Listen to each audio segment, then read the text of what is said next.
Good morning, children. In the last class, we learnt about the medieval period, birth of Christianity, early life, teachings of Jesus. Now we are going to learn other important facts of the Christianity.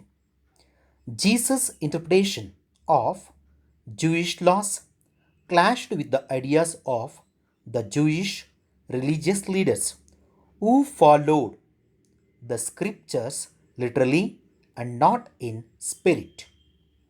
Jesus did not claim that his teachings were original. His mission was not to change the laws, but to propagate them according to his understanding and interpretation of the Jewish scriptures.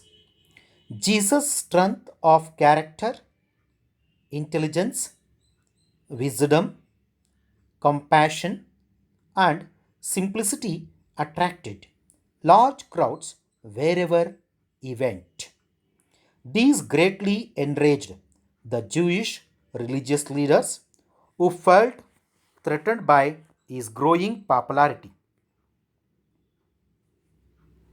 They turned hostile and convinced Pontius Pilate, the Roman governor, that Jesus was a threat to the political authority of Romans. Jesus was put on trial and sentenced to death. He was nailed to a cross and crucified. He died a slow and painful death, firm in the belief that through suffering he had fulfilled his mission as the Messiah or Savior. Jesus' body was placed in a sealed tomb. On the third day after his death, his disciples found the tomb empty.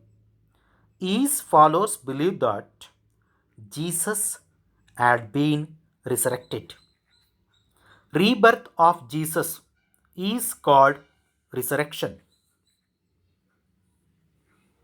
This conviction among his followers led to the emergence of a new community, the Christian community. The enemies of Jesus crucified him, but he lived on in the hearts and minds of his followers, not only in Palestine, but far beyond its boundaries. His life and teachings impacted the then known civilized world in an extraordinary and revolutionary manner. The world would change dramatically, and these changes, social, cultural, economic, and political, would bear the imprint of Christian doctrines. The life and teachings of Jesus Christ were recorded in the Gospels by four of his disciples: John, Matthew, Mark, and Luke.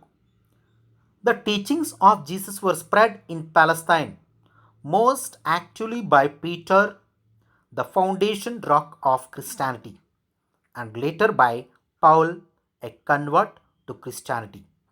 Paul became the one of the most powerful, enthusiastic exponents of Christianity.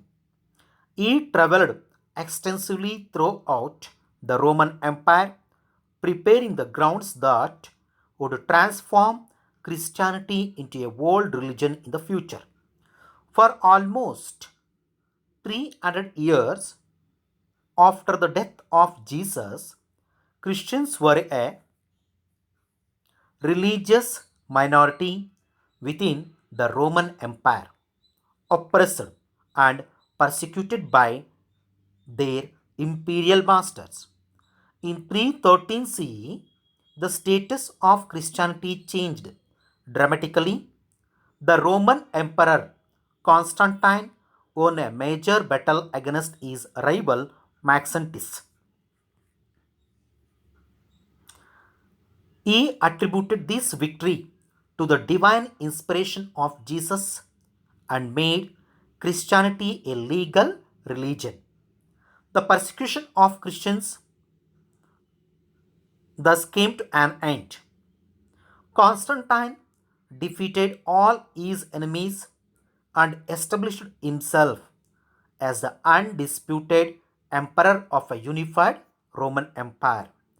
He declared himself a Christian.